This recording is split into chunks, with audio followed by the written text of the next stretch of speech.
Ang kapal naman ng mukha mo na magpakita pa rito sa bahay. Wala ka na ba talagang nararamdaman na hiya sa katawan mo? O kahit na konsensya man lang? Ikaw ang dahilan kung bakit namatay ang tatay mo. Hindi ko ba pwedeng makita si Papa kahit sa burol niya lang? Wala ba akong karapatan dito? Anak rin naman niya ako ah. Oo, anak ka nga. Pero anak ka lang niya sa labas. Hindi ka na dapat pumunta rito dahil wala ka ng kadugo rito. Si Mario na nga ang nag-iisa mong kadugo. Namatay pa ng dahil sa'yo. Hindi ko kasalanan ang nangyari. Pinauwi ako ni Papa. Bakit ba ayaw niyong maniwala sa akin, Mama? Huwag mo akong tatawagin, Mama. Hindi kita anak. Anak ka lang ng asawa ko sa ibang babae at kahit na kailan, hindi ko matatanggap ang katulad mo na palaging kamalasan ng daladala sa pamilya namin. Kung alam ko lang na ikaw ang magiging dahilan para mawala sa amin si Mario, hindi na sana ako pumayag na tumira ka rito. Charlotte!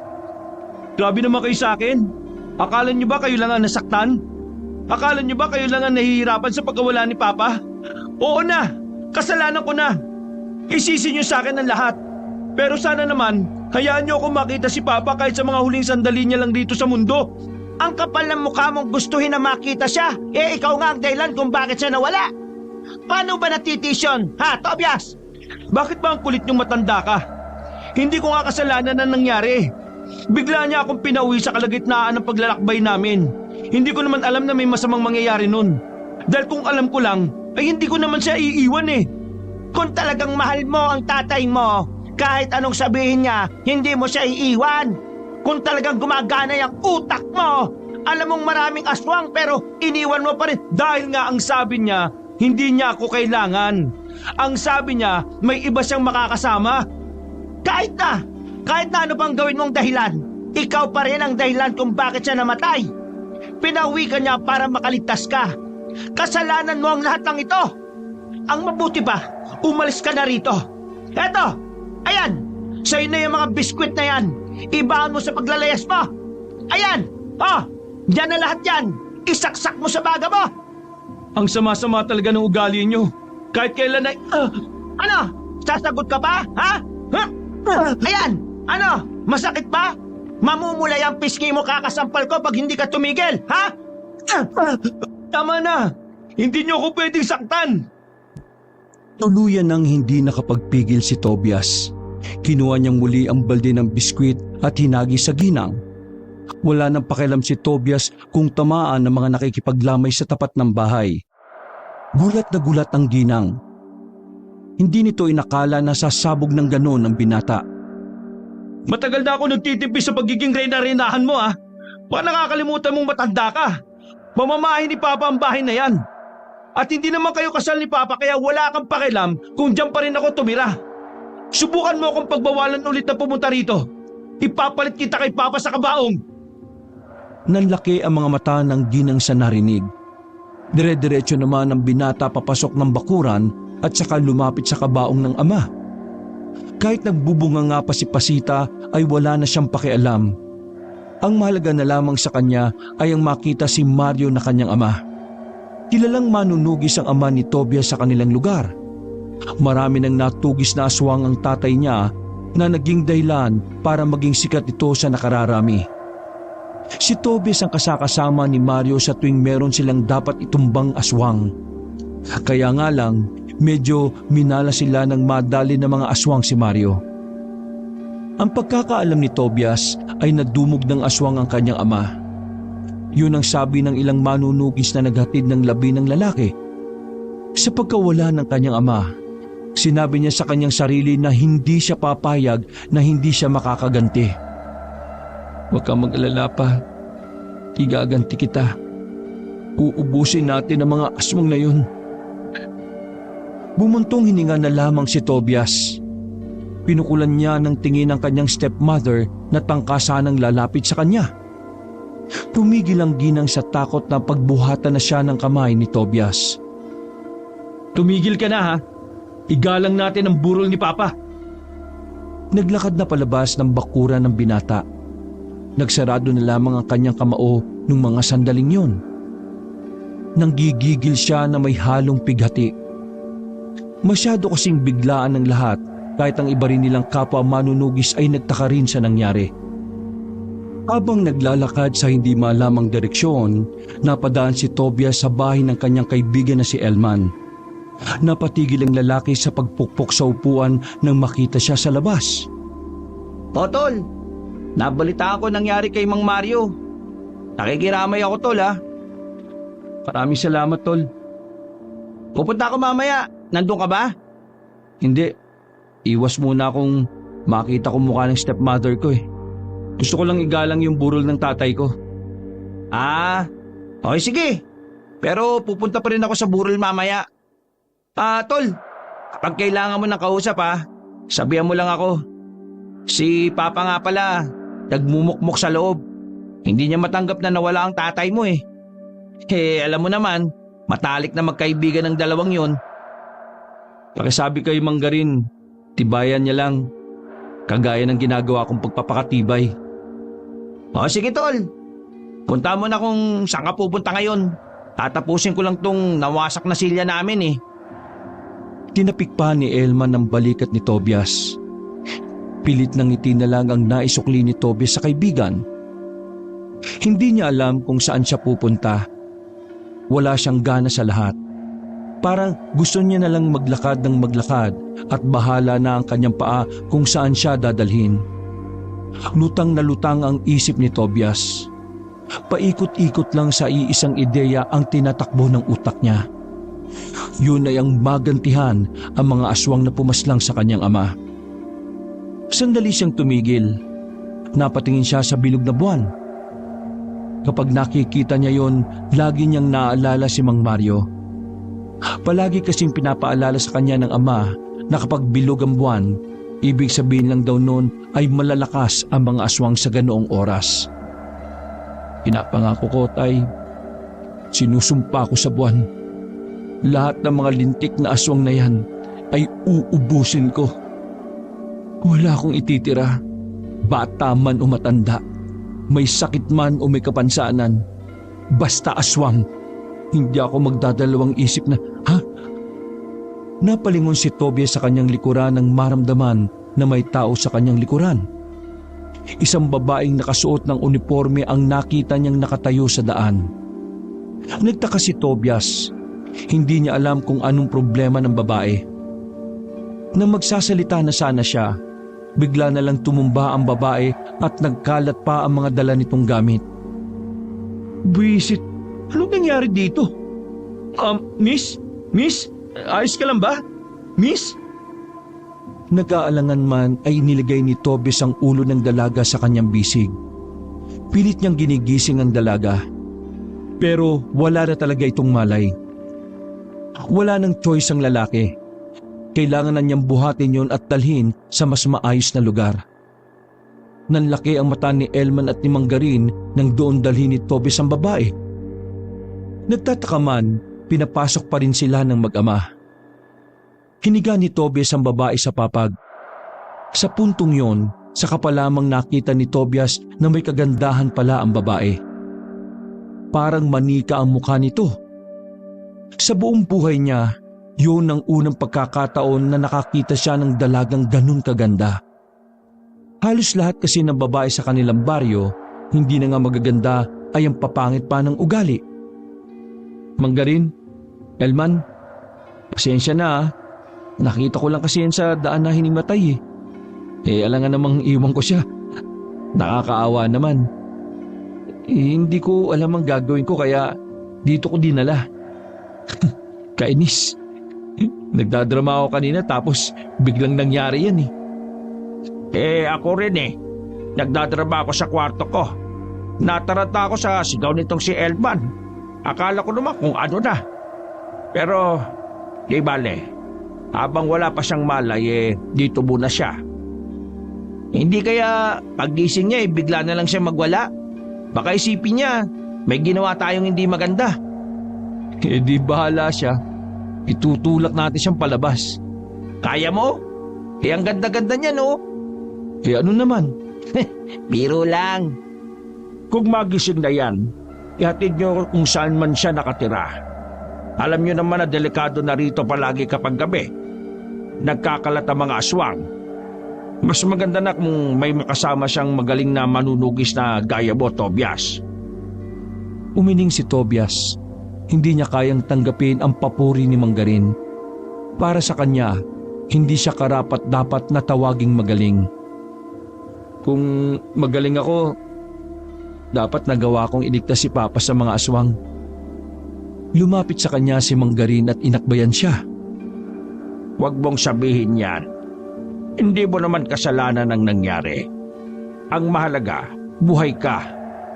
Baka kaya ka pinauwi ni paring Mario dahil ramdam niyang mapapahamak ka. Ngayon, nasa sayo na kung susundan mo ang yapak niya. Pa, masyado pang magulo yung utak niyang si Tobias. Wag na muna nating siyang i-pressure na pumalit kay Mang. Susundan ko ang yapak ni Papa. At pinapangako kong pagbabayarin ko ang pumaslang sa kanya. Uubusin ko ang mga aswang na yan. Bumuntong hininga si Tobias. Nakasarado na naman ang kanyang kamao. Nagtimpla na lamang si Manggarin ng kape para pakalmahin ang nag-aalab na damdamin ni Tobias. Habang nakakape sila ay nagkamalay na ang dalaga. Tumingin-tingin yun sa kanila. Nang mahimasmasan ay bigla na lamang yun sumuksok sa gilid. Huwag po! Hindi po mayaman ang pamilya ko! Tuwalan niyo po ako! Nakaramdam ng pagkairita si Tobias kaya ito na ang sumagot. Hoy, huwag kang magpapansin. Nahimatay ka sa daan at nakita kita. Hindi ka ba natuto sa school kung paano magpasalamat? Naimatay ako sa daan? Bingi ka ba? Kasasabi ko lang eh. Tol, kalma.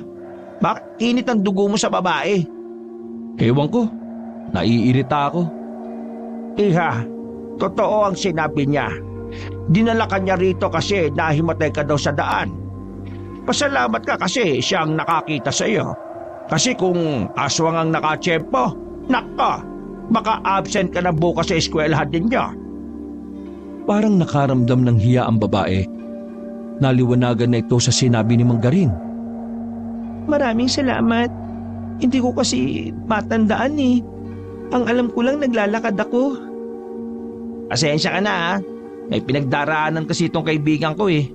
Pero saan ka pa nakatira? Para maihatid ka namin. Ihahatid niyo ako? Oo, delikado na kasi sa daan eh. Baka hindi mo lang alam sasabihin ko na sa'yo. May mga aswang nang gumagala-gala. Mga manunugis ang target nila. Pero delikado pa rin para sa sibilyan na makadaupang palad sila.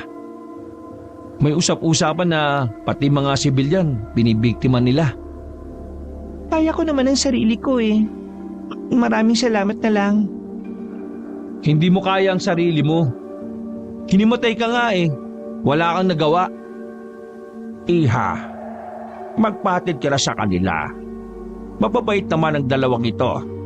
Hindi sila bastos o manyak tulad ng ibang lalaki dyan. Isa pa, itong si Tobias, natural na sa kanya na tumulong kasi manunugis yan. Naman, ba't sinabi mo pa? Kumamot ulo na lamang ang ama ni Elmar. Saan ka ba nakatira? Ituro mo na kagad para makauwi ka na. Parang nagdalawang isip pa ang babae. Pero nang makita nito si Tobias na parang naiirita na, agad na rin itong nagdesisyon. Sige, ihatid niyo na lang ako. Nakatira ako sa San Pablo eh. Araw-araw lang akong naglalakad kasi wala naman akong perang pamasahe. Malayo na yun Hindi ka ba natatakot? Hindi. Sanay naman ako tsaka... Babae ka pa rin. Mukha ka ring mahina. Huwag kang makampante sa paglalakad ng nag-iisa ha. Hindi sa lahat ng oras, swerte ka. Tama siya, miss. Marami nang nabibiktima ngayon ng mga aswang at hindi na malabong mangyari sa iyo ang bagay na yon. Kaya para makaiwas ka, iwasan mo maglakad ng mag-isa, lalo na kung gabi. Maraming salamat sa paalala niyo. Kaya mo na ba maglakad? Ihatid ka na namin. Kaya ko na naman na. Bay dapat lang. Lumabas na sila ng bahay. Ihahatid nila ang babae sa kung saan man yun nakatira. Para kay Tobias, isang malaking abala yun sa kanya. Pero wala siyang magawa. Konsensya niya kung may mangyayari sa babae, tapos wala siyang ginawa. Mahaba-haba na ang nilakad na magkaibigan nang maalala nila na hindi pa pala nila kilala ang babae. Kaya naman hindi na nagdalawang isip pa si Elman na itanong yon. Mukha naman kasing walang balak si Tobias na malaman ang pangalan ng dalaga. Miss, ano nga pala pangalan mo? Tawagin niyo na lang akong Leonora. Leonora? Ang ganda naman ng pangalan mo.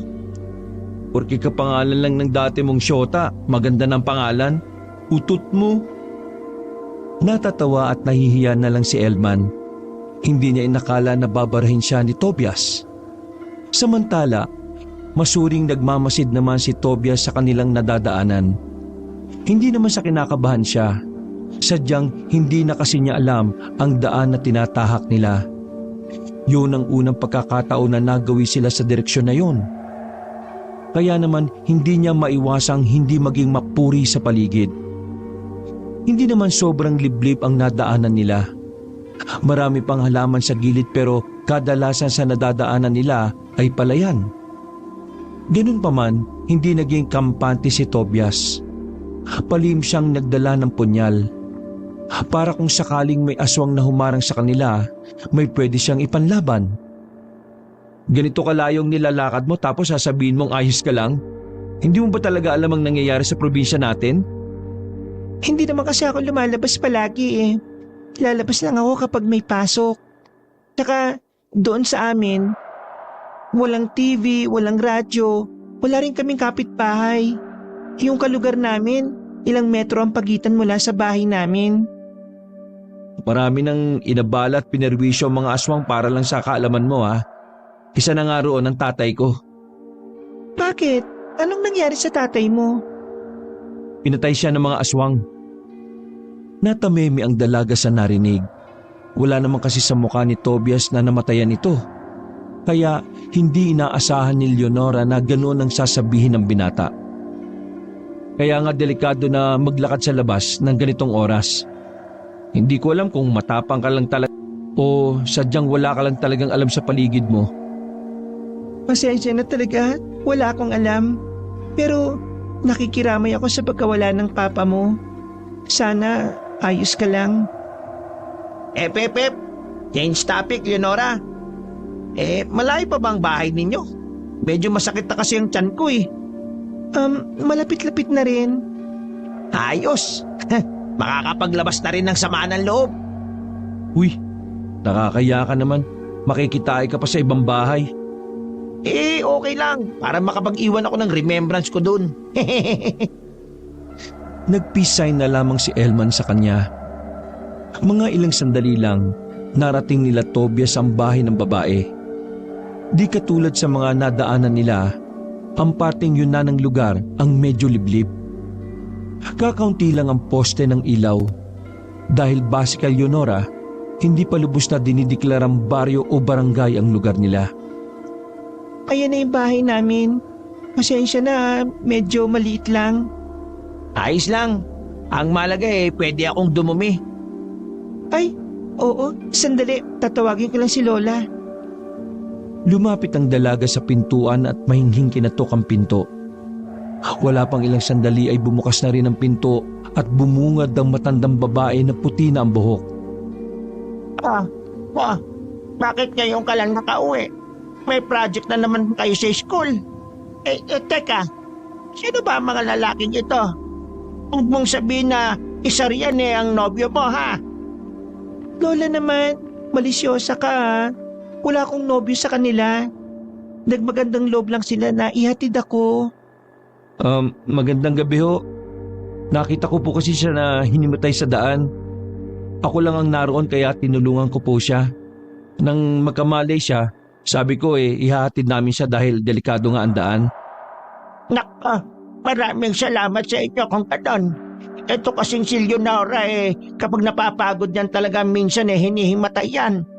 Paano? Wala naman kasing masakyan na papunta hanggang dito sa amin. Kaya wala siyang magagawa kundi araw-araw na maglakad. Pero maraming salamat talaga sa inyo mga iho. Lola, mawalang galang na po. Pero, pwede bang makigamit ng banyo? Banyo ka pa? Pwede naman makigamit. Dumiretso ka lang ha. Huwag kang lilingon sa kahit saan. Basta, diretso ka lang.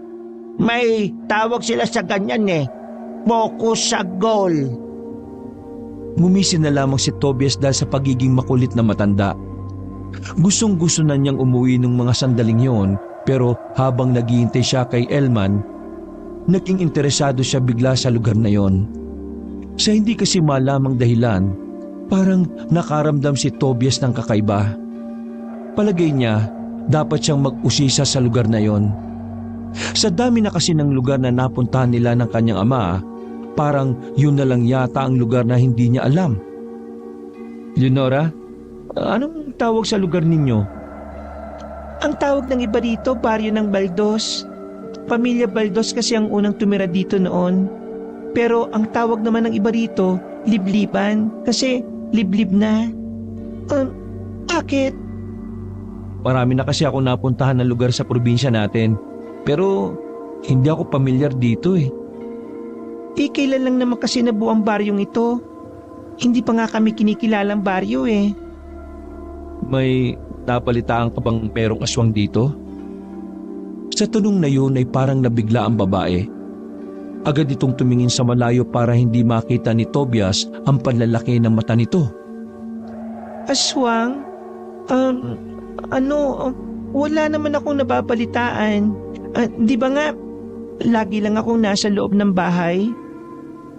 Nakakabagot siguro kapag katulad mo, no? Puro aral lang. Natawa na lamang ang babae. Tumayo na si Tobias nang lumabas na si Elman sa banyo.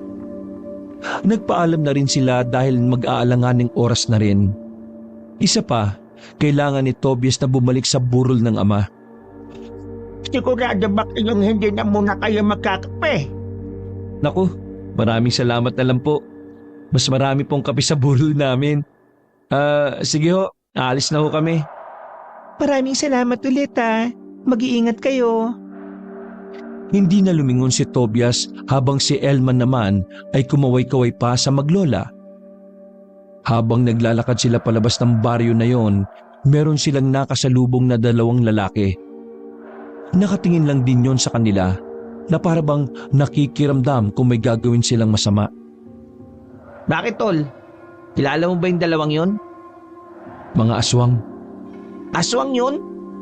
Pero wala akong gagawin. Masama kutob ko Pakiramdam ko, marami sila rito. Sinasabi mo bang baryo to ng aswang? Hindi. Iniisip ko lang na dahil liblib ito, may mga napapadaan o nakatira din talaga ritong aswang. Pero hindi alam ng mga tao. Kagaya na lang ng dalawang yon. Kung nadala ko lang yung espada ko, tatapusin ko sila Kaso, punyal lang na maiksi ito. Babalik ka rito. Oo, pero hihintayin ko munang mailibing si Papa. Magsasanay pa ako. Magpapalakas ako. Saka ko sila iisa-isahin. Nakakatakot ka kapag nagsiseryoso ka, tol. Matakot ka kapag hindi na ako seryoso. Kasi hindi na ako yun kapag ganun. Tara na. Pinagpatuloy ng dalawa ang paglalakad kahit na may nararamdamang pag-aalala. Nakikiramdam si Tobias sa paligid kung merong nasunod sa kanila. Pero sa awa ng Diyos ay wala naman silang nakita. Hindi mawala-wala sa isipan ni Tobias ang dalawang lalaking aswang nang makabalik na sila sa kanilang baryo. Naisip niya na lang bigla na parabang mas magiging kampante na ang mga aswang. Unti-unti na nilang nilalabas sa mga sarili nila na parang normal lang na tao. Bumuntong hininga na lamang si Tobias habang nasa lamesa sa burol ng kanyang ama. Patingin-tingin pa sa kanya ang stepmother na si Pasita. Pero sa pagkakataon na yon, nag-aalangan na itong lumapit sa kanya. Maging ang ibang kakilala ng ginang ay natatakot na rin kay Tobias. Hindi kasi inaasahan ng mga yon na papalag na ang binata kay Pasita. Muli siyang lumapit sa kabaong ng ama at pinagmasdan ang mukha nito. Nakita niya na parang nakasimangot o malungkot ang mukha ni Mario. Lalong nanikip ang dibdib ni Tobias. Palagay niya kasi ay hindi pa talaga handa ang kanyang tatay na mawala sa mundong ito. Nakaramdam na naman ng galit ang binata, pero mas lumalamang ang sakit sa kanyang puso. Pagkatapos niya ron, nagtungo na muna siya sa isa pa nilang bahay. Ang bahay na pinundar ng kanyang ama para pagtaguan ng kanilang mga gamit. Ang bahay na yon ay nakatirik sa dulo ng baryo, na kung saan ay wala ng gaanong tao na nagagawi roon. Kinuha niya ang kanyang espada na nanggaling pa sa ilalim ng papag. Yun ang espadang bigay ng kanyang ama nung siya ay baguhan pa lamang sa pagiging manunugis. Katagal-tagal na rin mula nang hindi nadadampian ng dugo ang talim nito ha. Pero ramdam ko na, nararamdaman ko na muli na kita magagamit. Hinalikan niya pa ang kahabaan ng espada. Pinagmasdan niyang maigi ang talim nito. Napadako ang tingin ni Tobias sa bintana nang maramdaman niyang tila may taong napadaan sa labas. Hinawakan niya agad ng mahigpit ang espada at inihanda ang kanyang sarili. Maraan siyang naglakad. Paglabas niya ay naramdaman niyang nasa bubungan ang kaluskos. Pagtingala niya ay nakita niya roon ng isang tiktik. Nanlilisik pa ang mga matang nakatingin sa kanya at naglalaway. Nasa aktong aatakihin siya nito, pero dahil may kaalaman naman si Tobias sa pakikipaglaban, hindi siya nito nagalusan. Agad na nataga ni Tobias ng espada ang tiktik. Tinamaan ito sa tagiliran na naging dahilan para mapabagal ito. Ang lakas ng loob mong pumunta rito na mag-isa ha? Walang awang tinaga ni Tobias ang aswang sa liig nito. Nang masigurong wala na itong buhay, ay sinunog na niya ang aswang. Lumingon-lingon pa siya sa paligid pero wala na siyang nakita. Nung mga sandaling yon, ramdam na ni Tobias ang pagmamadali ng mga aswang na malaga sa mga manunugis. Isang hindi magandang senyales para sa kanya. Makalipas ang ilang araw, nailibing na rin ang labi ng ama ni Tobias na si Mario. Nilunod din ng binata ang sarili sa pag-iensayo para maging karapat-dapat na kapalit ng kanyang ama. Kahit na papaano, ramdam naman ni Tobias na may pag-unlad sa kanyang sarili. Mas sumusay siya kumpara noong nakakasama niya pa ang kanyang ama. Pero kasabay ng kanyang pag-unlad ay ang pag-usbong ng mga pagpatay sa kanilang lugar. Ilang beses na papabalita na may ilang albularyo at manunugis na ang natatagpo ang patay. Bagay na nagpapatunay na hayok ang mga aswang na ubusin silang lahat. Huwag kang mag-alala. Hindi ko naman aangkinin ang lupa ng naiwan ng tatay mo. Isaksak mo sa baga mo kung gusto mo. Wala ka naman kasing karapatan talaga eh. Kasi hindi ka naman tunay na asawa. Itong bahay lang ang pwedeng mapunta sa'yo. Wala naman na akong pakialam sa bahay na ito eh. Kasi mabubulok na rin. Hindi ba pwedeng hati tayo sa lupa? Napangisi si Tobias. Noon pa man alam na niyang naghahangad din ang ginang sa mga maiiwan ni Mario. Hindi. Bakit? Sino ka ba? Ibibigay ko ang lupa sa tao makakapagpalago ng sakahan ni Papa. Kanino mo naman ibibigay ha? Sa mga kamag-anak mong hilaw? Wala ka na ron. Basta hindi sa'yo. Nanggagalaiti ang ginang sa sinabing yon ni Tobias. Pero wala namang yung magawa. Sa batas, si Tobias lang talaga ang may karapatan sa lahat ng ari-arian na naiwan ng yumaong ama. Nagtungo si Tobias sa tirahan ni Manggarin at anak nitong si Elman. Sakto naman na nagpapahangin lang sa bakuran ang mag-ama noong mga sandaling yun. Pumasok si Tobias at saka nakangiting inabot ang papel kay Manggarin. Ano ito? Mga papeles siya ng lupain ni Papa. Bakit mo sa akin ibinibigay?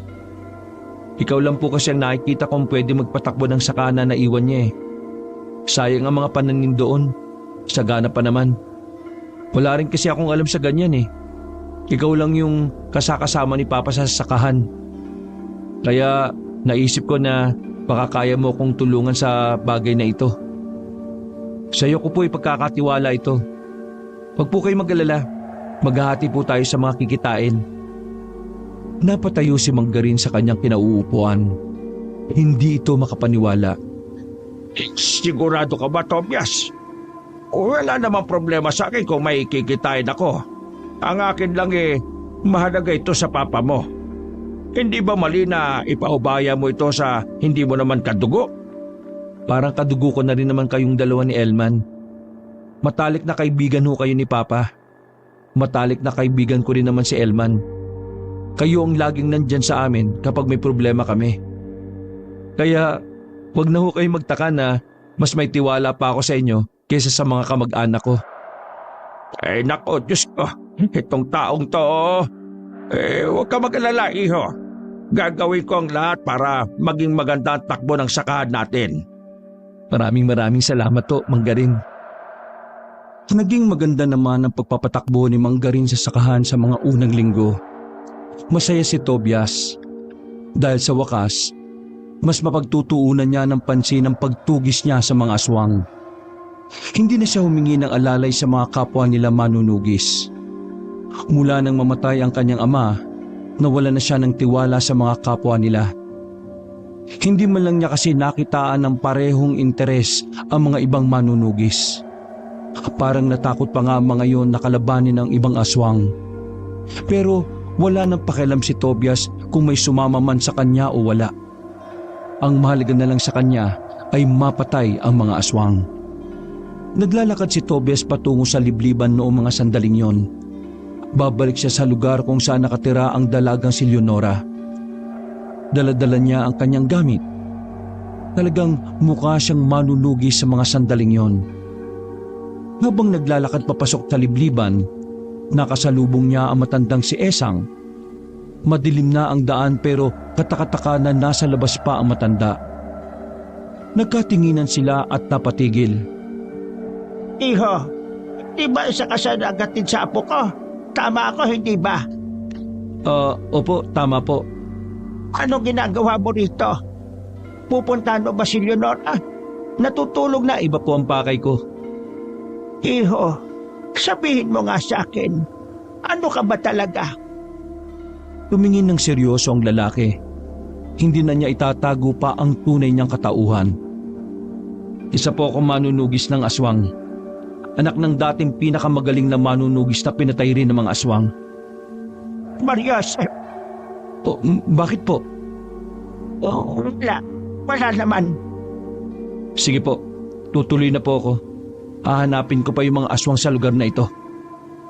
Hindi na nagsalita pa ang matanda. Baka sa mukha nito ang labis na pag-aalala at kaba. Samantala, dire-diretso lamang si Tobias sa paglalakad. Wala siyang nararamdaman na kahit na kaunting takot. Nilagpasan niya ang bahay nila Leonora. Tinungo niya ang nakikita niyang bahay sa hindi naman kalayuan. Walang dalang langis si Tobias kaya medyo mahihirapan siyang tukuyin kung sino ang aswang. Ang magiging basihan na lamang niya ay kung sino ang maaalarma. Tao po! Malakas ang pagkatok na ginawa niya. Mga ilang sandali lang ay agad din naman itong nagbukas. Bumungad sa kanya ang dalawang lalaki na nakita na niya nung una. Sa loob ay meron ding iba pa na nagtatakang nakatingin sa kanya. Nang kunin na ni Tobias ang kanyang espada, agad na nagbago ng anyo ang mga nasa loob. Huli kayo, balbon! Walang sinayang na pagkakataon ng binatang si Tobias. Agad siyang pumasok sa loob ng bahay. Kahit na medyo masikip, hindi siya natakot. Una niyang inatake ang dalawang lalaki na nasa gilid. Nakailag ang isa, pero hindi pinalat ang kasama nito. Kanya-kanyang gapang sa pader ang mga aswang. Mababangis at naglalaway-laway pa. Mga tiktik pala kayo! Mga mahihinang aswang! Pinuntong ni Tobias ang buong galit niya. Pinagtatataga niya ang mga naroon. Wala siyang pinatawad kahit na isa. Sa husay ni Tobias, hindi nagawang makapalag na mga aswang na naroon. Sa loob lang ng 1 minuto, nakabulagta na ang mga yon. Pagtingin ni Tobias sa labas, nakita niyang may mga tao nang nakakakita sa ginagawa niya. Kaya naman, hinila nila ang isang aswang at pinakita sa mga yon.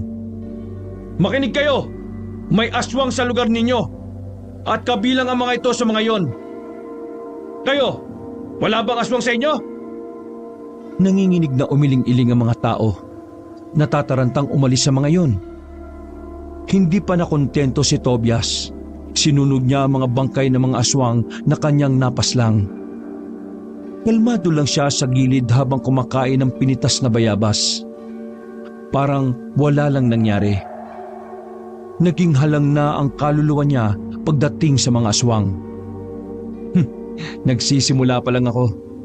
Iisa-isahin ko kayo, ha?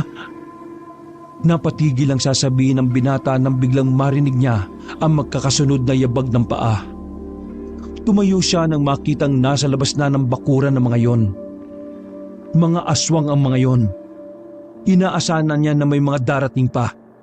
Kaya hindi na niya maiwasang hindi masabik.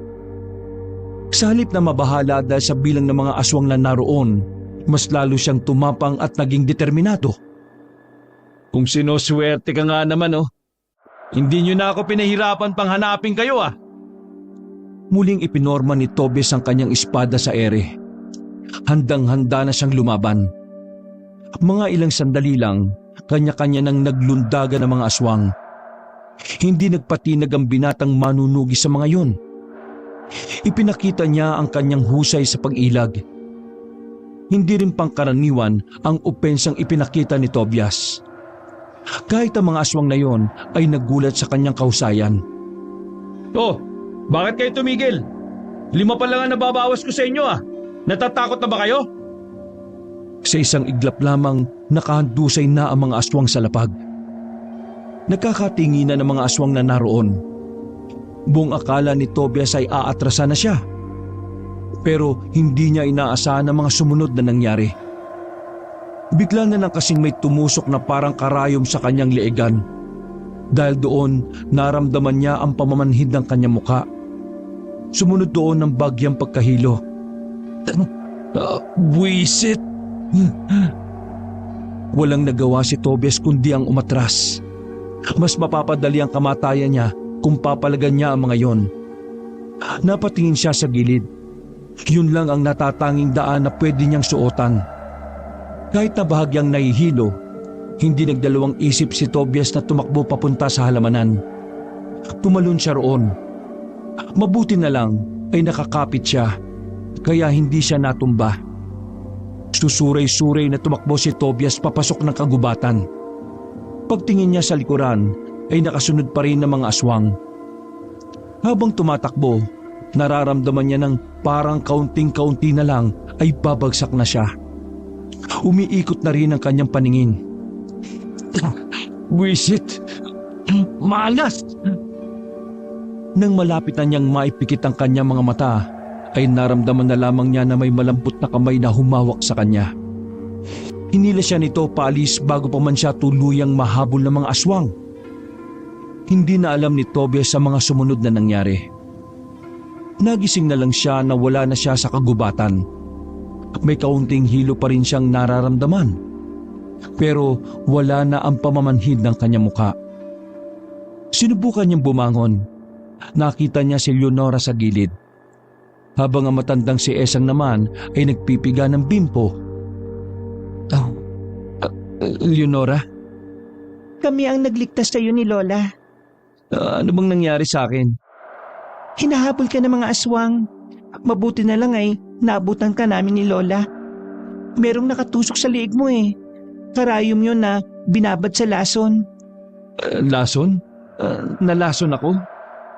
Huwag kang mag-alala. Natanggal na namin ang lason sa katawan mo bago pa ito kumalat. Ligtas ka na, iho. Tobias, isa ka palang manunugis. Pero hindi ka dapat pumupunta rito na mag-isa. Kung inakala mo na mahihina ang mga aswang dito, nagkakamali ka. Hindi man sila mabamangis, pero marami silang alam na pwedeng gamitin sa tao. Matatalino ang iba sa kanila. Yan ang dahilan kung bakit muntikan ka nang mamatay sa lason. Alam mo na may mga aswang dito pero wala kang sinabi sa amin bago pa kami pumunta rito. Hindi na nakasagot pa si Leonora nang marinig nilang may mga kumakatok sa pintuan. Base sa boses ng narinig nila ay galit na galit ang nasa labas.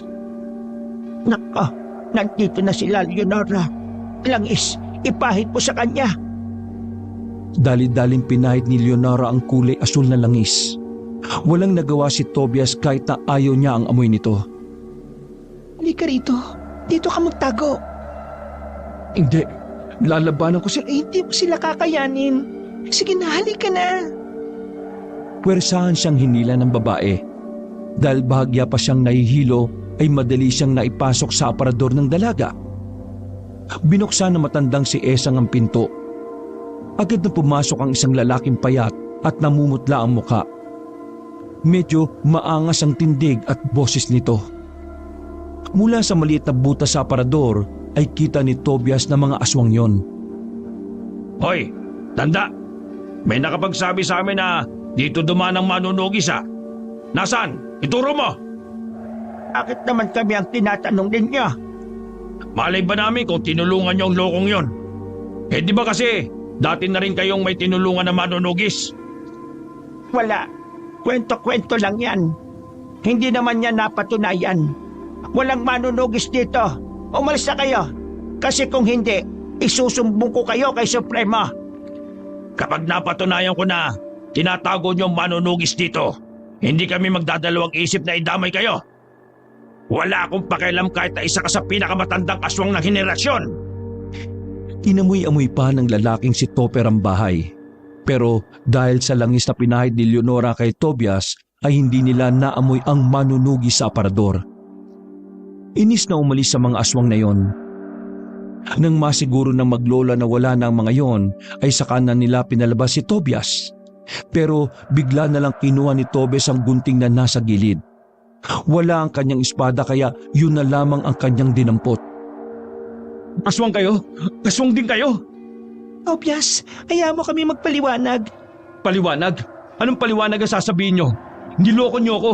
Pare-pareho lang kayo mga aswang na magagaling manlinlang. Nasaan ang espada ko? Tayin ko kayo. Iho, kumalma ka.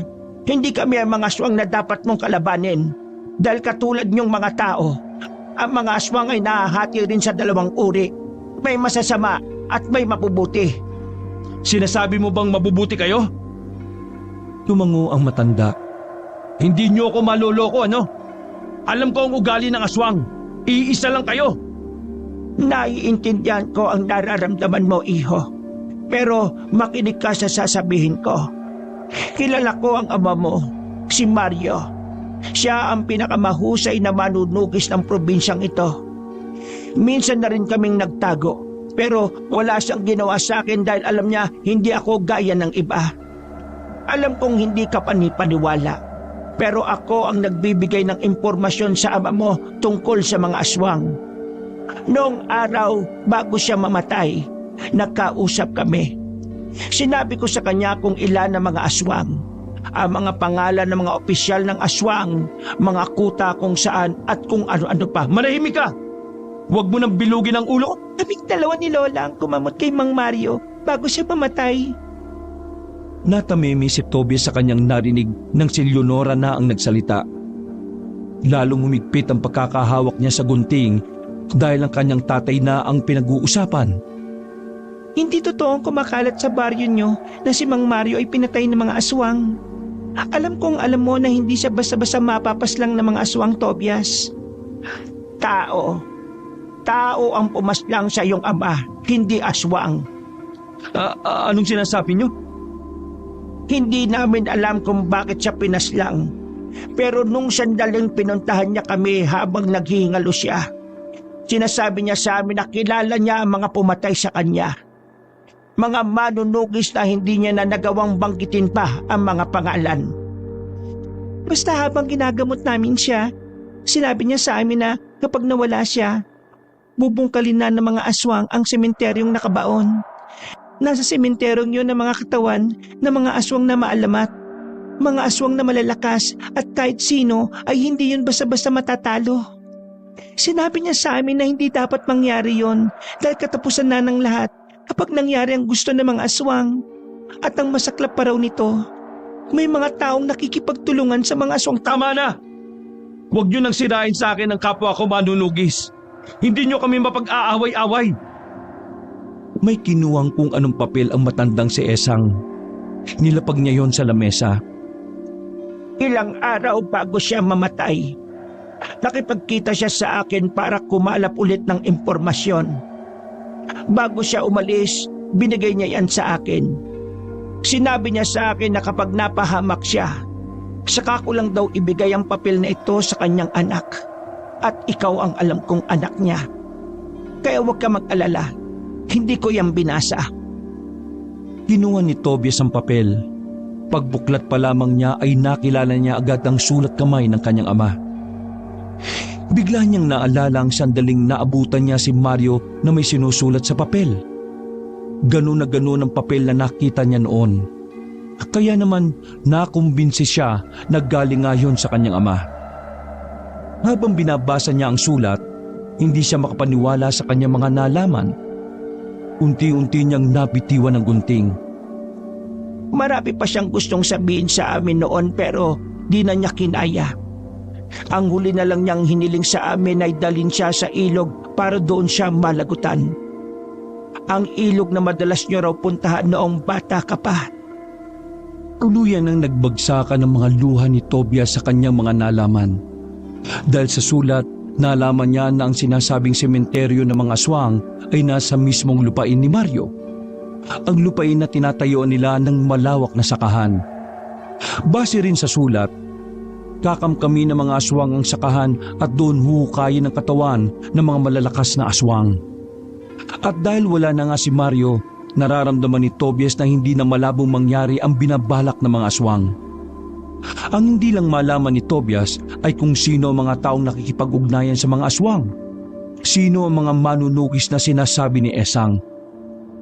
Maniwala ka sa amin, hindi kami masamang aswang. Napipilitan lang kaming mamuhay ng ganito dahil wala kaming choice. Nasaan ang espada ko? Hindi na nagdalawang isip si Esang na ibigay yon kahit na maaari silang paslangin na lang bigla ni Tobias. Huwag kang magpapadalos-dalos. Hindi lang aswang ang kalaban mo rito. Kailangan mong malaman muna kung sino ang mga traidor sa samahan ng mga manunugis.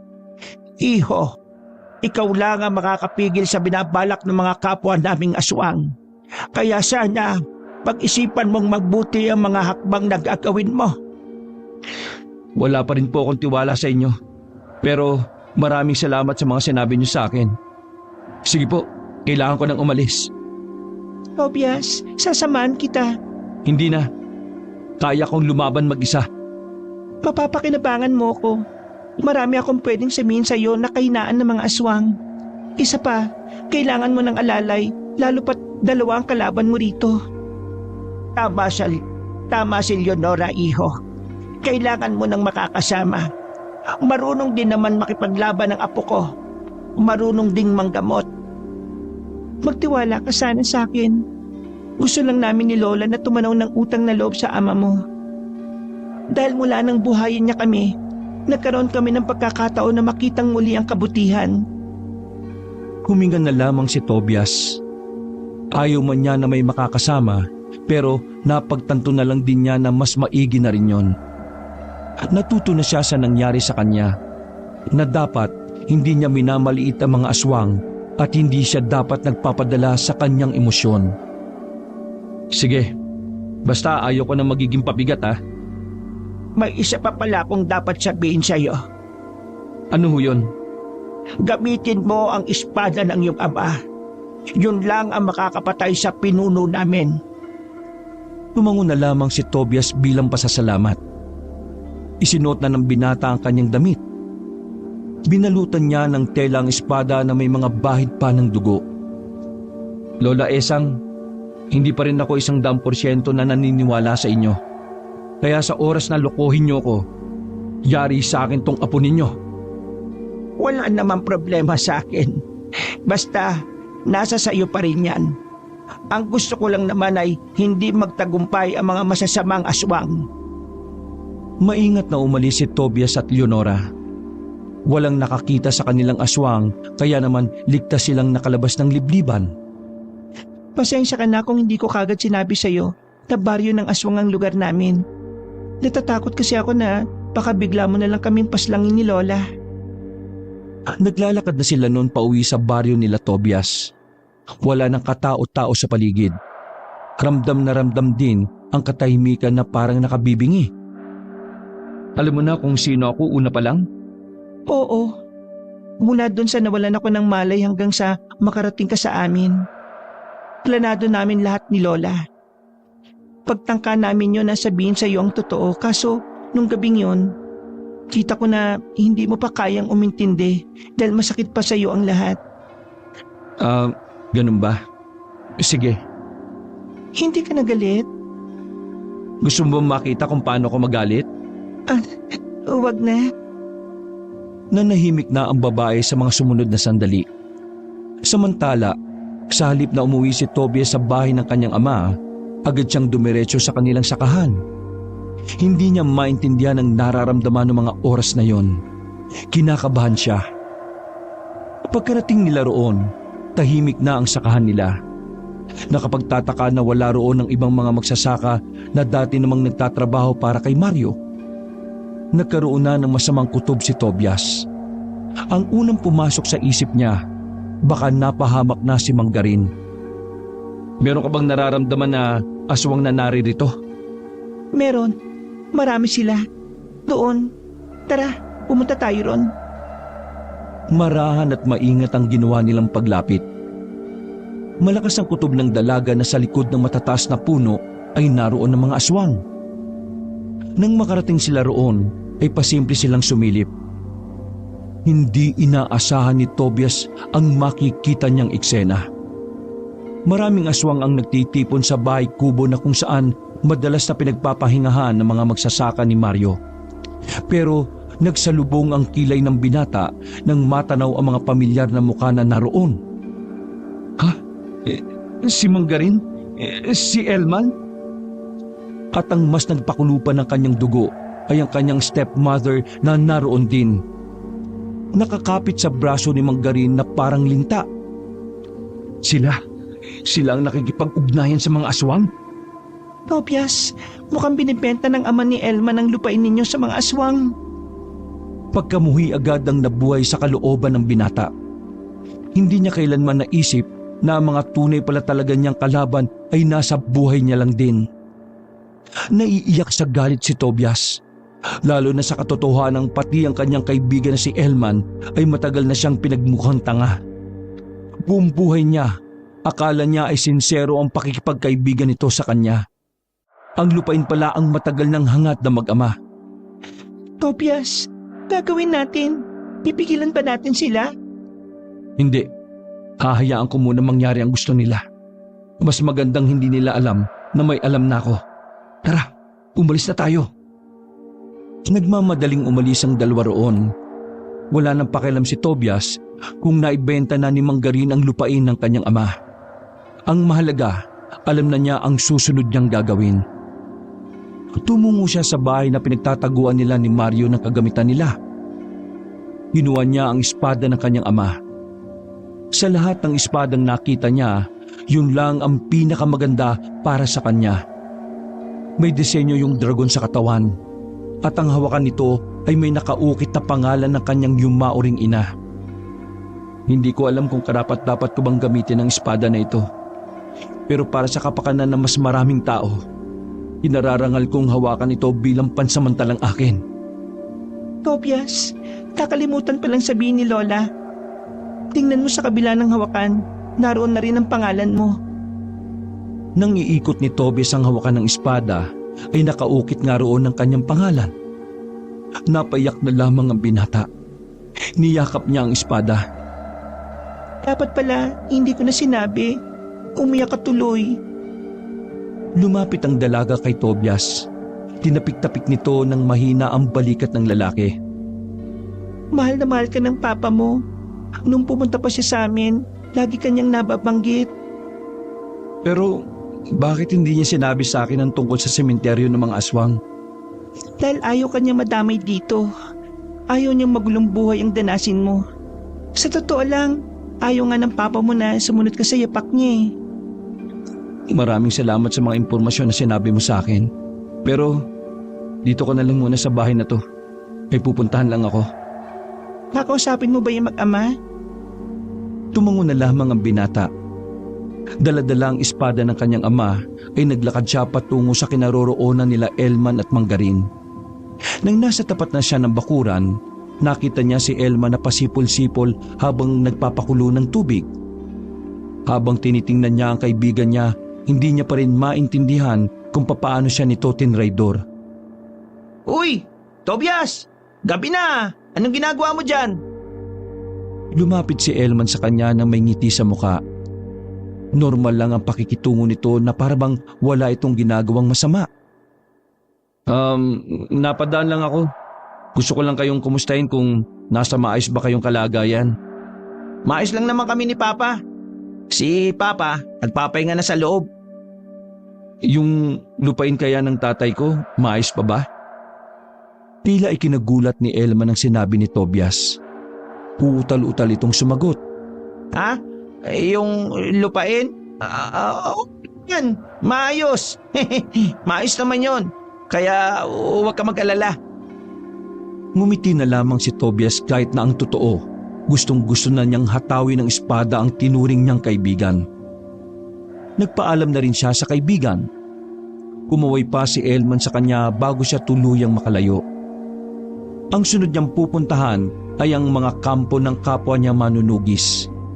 Iisa-isay niya mga iyon para malaman kung isa sa mga iyon ang pumaslang sa kanyang ama. Pagdating niya, naabutan niyang nagiinuman ang ilang manunugis. Kasama na roon ang lider ng mga manunugis na si Hernando. Tobias, napadalaw ka. Long time no see ah. Hindi sana long time no see kung dumalaw lang kayo sa burol ng tatay ko eh. Yun ba? Pasensya ka na ah. Nakatanggap kasi kami ng tip na maraming aswang sa norte kaya ayun, mas inuna namin yon. Seryoso ka ba? Isang malakas at mahusay na manunugis ang namatay, pero inuna niyo pa ang mga aswang? Yun naman ang dapat eh. Maraming inosente ang mapapahamak kapag... Biglang hinugot ni Tobias ang espada ng kanyang ama. Nanlaki ang mata ni Hernando nang mapansin na espada yun ni Mario. Tobias, anong ibig sabihin nito? Nagulat ang lahat nang makita nilang nakatutok na sa liig ng pinunong manunugis ang espada. Pagugot ka pa lang na espada, dapat alam mo na ang sagot sa tanong mo. Pero hanggang sa itutok ko sa iyo to, nagtatanga-tangahan ka pa rin? Ibaba mo yan, Tobias. Hindi yan magandang biro. Maging ang ibang manunugis doon ay nakikiusap na kay Tobias. Pero wala siyang pinapakinggan. Simpleng sagot lang naman ang gusto kong marinig sa inyo eh. Siguraduhin mo lang na magugustuhan ko ah. Sino sa mga kasamahan natin ang pumaslang sa tatay ko? Ano ka ba? Di ba pinaslang siya ng mga aswang? Bakit mga kasamahan natin ang pinagbibin? Sumagot ka na maayos! Nagtukunan ng kaunti ang leeg ni Hernando nang ibaon pa ni Tobias ang espada. Sino sa mga nandito ang pumatay kay Papa?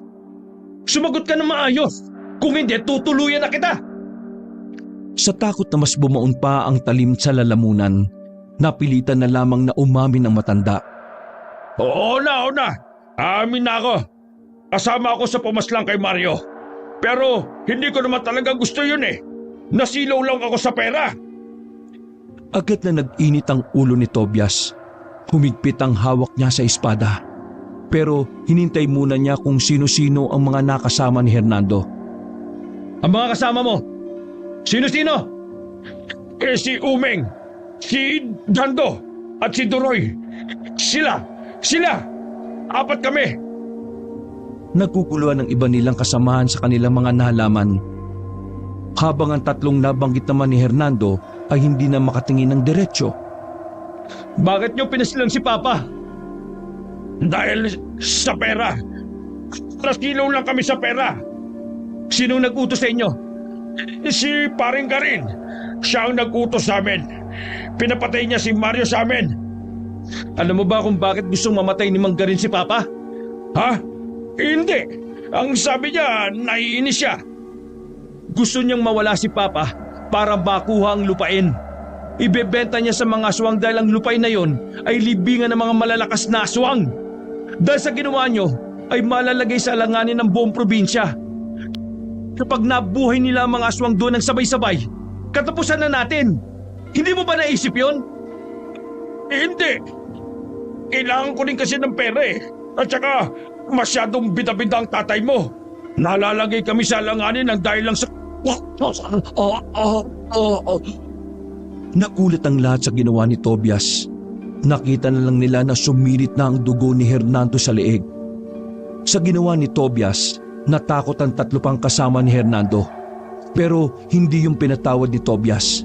Dinaplisan niya sa hita ang tatlo dahil may naisip siyang gawin dito. Kayong tatlo, hindi ko kayo tutuluyan. Pero huwag kayong umasa na mabubuhay kayo. Kayong lahat dito, kung gusto niyong maligtas sa mga kamag-anakan niyo, ay sumama kayo sa hangarin ko. Pipigilan nating mabuhay ang mga aswang na nakalibing sa lupain namin. Nakuha ni Tobias ang tiwala ng iba pang manunugis. Ginapos nilang tatlong traidor na manunugis. Habang si Hernando naman ay tinakpan na nila ng dahon ng saging. Walang umalma sa pagkamatay ng kanilang pinuno dahil nakasaad sa kanilang batas na kung sino man ang magtatraidor ay bitay o kamatayan ng kapalit. Kinabukasan, isang nakakagulat na balita ang pumutok sa kanilang baryo. Patay na ang pinuno ng mga manunugis. Pinaalam ng samahan na si Hernando ang pumatay kay Mario. Sa nangyaring yun, naging aligaga ang mag-amang Elman at Garin. Samantala, nabuo na ang plano ni Tobias. Alam na niya ang gagawin pagsapit ng gabi. Kinahapunan, pinuntahan ni Tobias si Elman. Gusto malaman ni Tobias kung ano ang nararamdaman ng mag-ama. At kagaya ng kanyang inaasahan, wala sa wisyo ang dalawa. Hindi makausap ng maayos. Bagay na ikinatuwa ni Tobias dahil nagmumukhang tanga si Elman at Mang Garin sa kanyang harapan. Mang Garin, palagay ko nakakuha ko ng hustisya. Ang saya-saya ko. Hindi ko akalain na ang totoong pumaslang sa tatay ko nasa paligid ko lang pala. Ay, ganun ba? Mabuti naman at nalaman na rin natin kung sino ang may sala. Ay nako, pambihira talaga yang si Hernando. Mabuti nga sa kanya yan. Baka sa kilos ni Mang Garin ang pagiging aligaga, pero nanatili lang si Tobias na kunwari ay walang alam. May dala po akong pagkain. Tara, kumain tayo. Kailangan po nating i-celebrate ang tagumpay na ito. Walang nagawa ang mag-ama nang pumasok na si Tobias ng kanilang bahay. Inilatag ni Tobias ang litsong manok na binili niya pa sa kabilang baryo. Siya na rin ang nagsandok ng kanin para sa dalawa. Tol, maraming salamat ha. Hindi na kami mag-uulam mamayang gabi. Walang anuman. Hindi naman na kayo ibang tao sa akin eh. Sige na, kumain na tayo. Nakangiti si Tobias sa dalawa. Wala pang ilang minuto nang kainin ni Elman at Mang Garin ang manok ay nakaramdam na rin ng pagkahilo ang dalawa. Hindi kayo ibang tao sa akin. Kaya naman gusto kong iparana sa inyo ang kakaibang sakit. Napangisi na lamang si Tobias.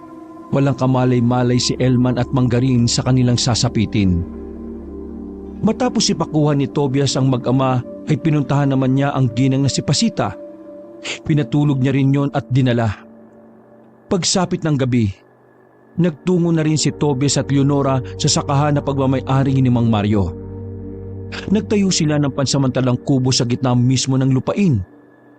Sa loob ng kubo ay naroon ang ibang miyembro ng manunugis. Habang sa labas naman ng kubo ay naroon si Aling Pasita, Mang Garin at Elman. Kapwa sila nakagapo sa nakabaon na kawayan. Tobias, kailangan ba natin gawin yan sa kanila? Walang kapatawaran ang ginawa nila sa tatay ko. Huwag ka mag-alala. Hindi naman tayo ang papas lang sa kanila eh. Ha? Ibig mo sabihin? Maya-maya, darating na ang mga aswang para simulan ng pagbubungkal sa mga nakabaon sa sementeryo. Yang tatlong yan ang magiging hapunan nila. Naglakad palapit si Tobias sa kinaroroonan ng tatlo. Wala siyang nararamdaman na awa sa mga yon kahit na ano pa ang sabihin nila.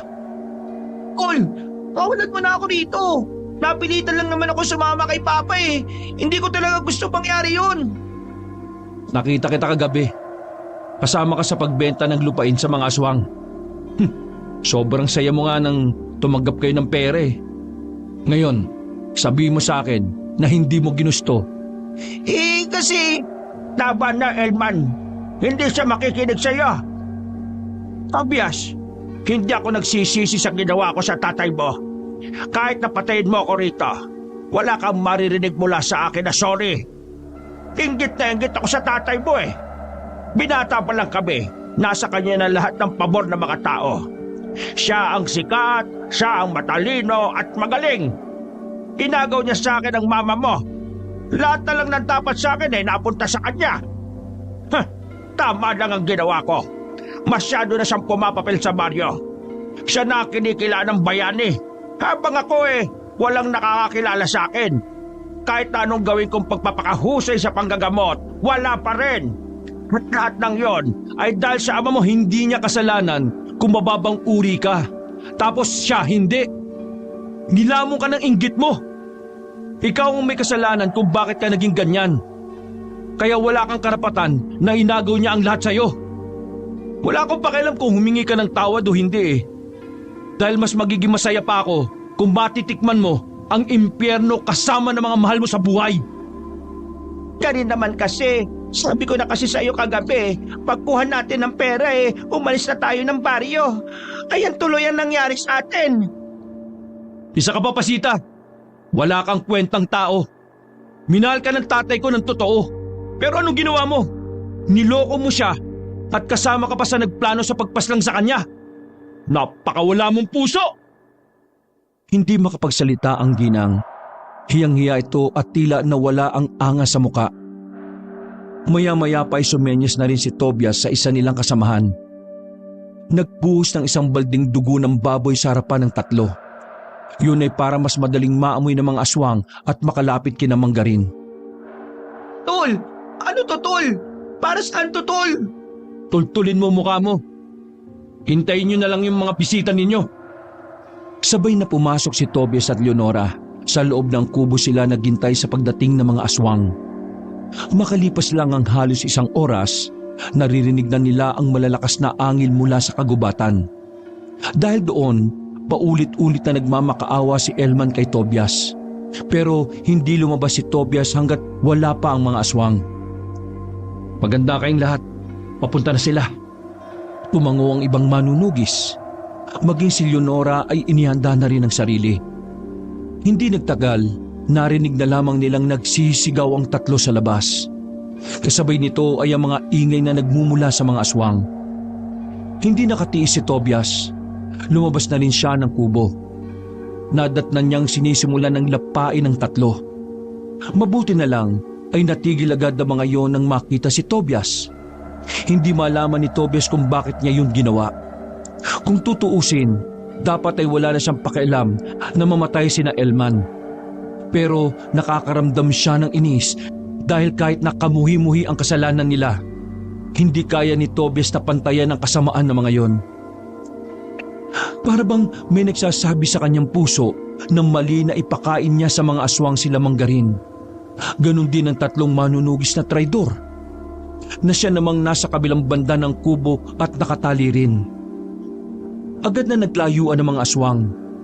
Walang namatay sa mga nakagapos, sa halip prinotektahan pa nila ang mga yon. Tol, maraming salamat. Pero bakit mo kami niligtas? Hindi ko kayo niligtas. Batas ng tao ang bahala na sa inyo. Mga kasama, pakawalan niyo sila. Bahala na sila kung paano nila ililigtas sa mga sarili nila.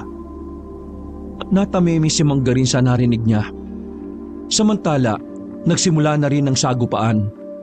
Bawat isa kina Tobias ay ipinaglaban ng lupain na yon. Hindi yun maaaring mapunta sa mga aswang. Dahil kapag nagkataon, Magtatagumpay ang mga aswang na ibalik ang mga mababangis na kalahi nila. Habang nagkakagulo, nakita ni Tobias ang sinasabing pinuno ng mga aswang. Yun lamang ang nag-iisang may pakpak sa mga yon. Tumakbo si Tobias patungo sa kinaroroonan ng pinunong aswang. Hindi siya nagdalawang isip na atakihin ito, pero bigla na lang itong lumipad sa itaas. Sandali itong nawala.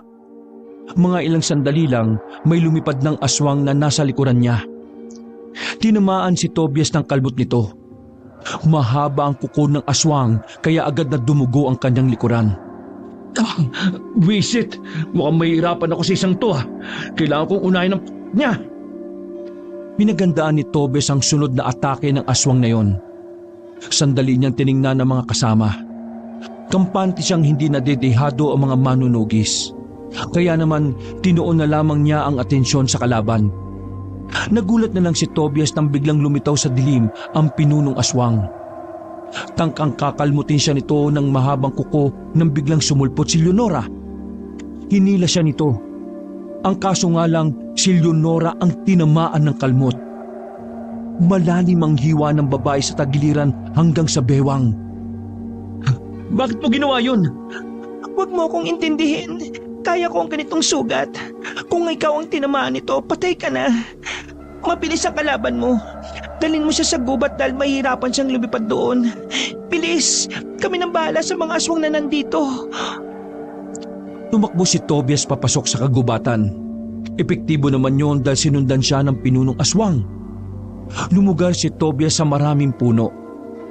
Kahit madilim ay naging bentahe yun sa kanya. Dahil kasi sa mga puno, naririnig na niya ang kilos ng aswang. Hinawakan niya ng mahigpit ang espada ng kanyang ama. Humugot siya ng malalim na paghinga para magkaroon ng maayos na konsentrasyon. Ilang sandali lang, naramdaman na lang niya na nasa likuran na niya ang aswang. Agad na umilag si Tobias. Nataga niya yun sa pakpak. Dahilan para bumagsak ang aswang sa damuhan. Hindi kayo magtatagumpay sa plano ninyo!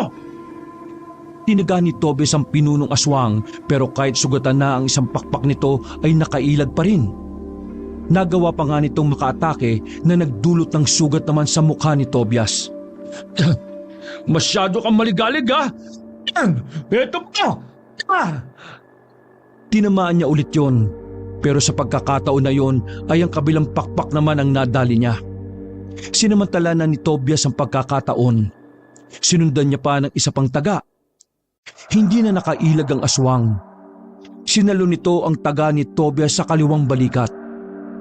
Umangil ng umangil ang pinunong aswang.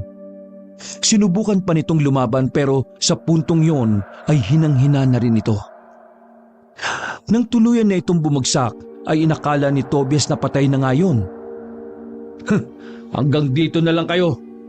Mahinang nilalang. Tumalikod na si Tobias nang mapansing hindi na gumagalaw ang aswang. Pero ang hindi niya alam ay nagkukunwari lang pala yun. Bigla itong bumangon ulit. Masumaba na ang mga kuko nito na parang isang kutsilyo. Nasa aktong itatarak ng aswang ang mga kuko sa likuran ni Tobias pero pagharap niya ay naroon na si Elman. Ito ang sumalo ng dapat ay para kay Tobias. Agad na sinalo ni Tobias ang pabagsak na si Elman at pinukol naman ng espada ang pinunong aswang. Tinamaan yun sa ulo na naging dahilan ng tuluyan nitong pagkamatay. Elman! Mas mahalaga sa akin ang buhay mo kaysa sa buhay ko, Tol. Hindi ako humihingi ng kapatawaran.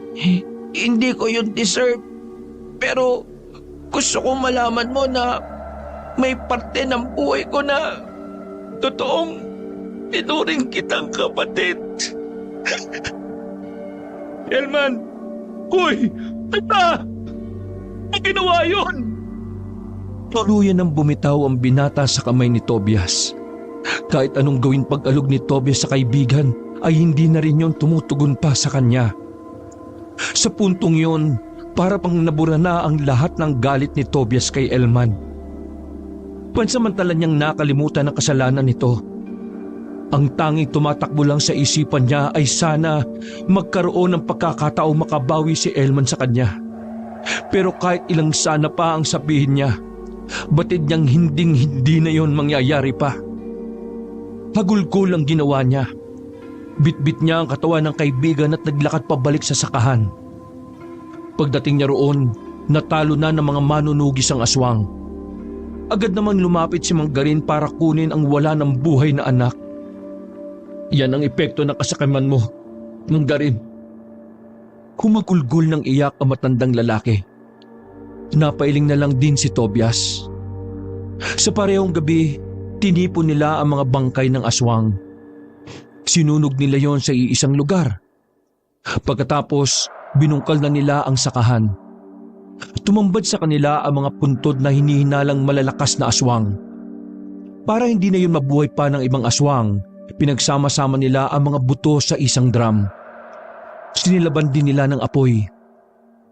Nagtagumpay si Tobias sa hangarin na mapigil ang mga aswang sa masamang layunin. Kinabukasan din naman, kusang sumuko si Manggarin at pasita sa mga pulis. Inamin ng mga ito ang pagpaslang kay Mario na ama ni Tobias. Tuwang-tuwa naman ang mga tao sa baryong yon nang pumutok ang balitang nanalo sila sa laban. Ganun pa man, hindi pa rin maiwasan ni Tobias na manghinayang sa mga buhay na nawala. Lola Esang, Leonora, maraming salamat sa mga sandaling inasikaso niyo ang tatay ko. Maraming salamat din sa tulong niyo sa akin. Hinding-hindi ko kayo makakalimutan. Kung makapagsalita ka naman, parang namamaalam ka na. Giging abala na kasi ako eh. Dadayo na ako sa iba't ibang probinsya para ubusin pa ang mga natitirang aswang. Masaya kami para sa iyo. Alam ko rin na proud sa iyo ang papa mo. Huwag ka mag-alala, iho. Palagi lang kaming nandito para tulungan ka. Para sa kapayapaan ng lahat. Maraming salamat po, Lola Esang. O sige po, mauna na po ako. Kumaway na lamang si Tobias sa maglola. Bit-bit ang kanyang espada, handang-handa na siyang maglakbay para simulan ng ubusin ang mga aswang sa buong Pilipinas. Wakas. Ang kapal naman ng mukha mo na magpakita pa rito sa bahay. Wala ka na ba talagang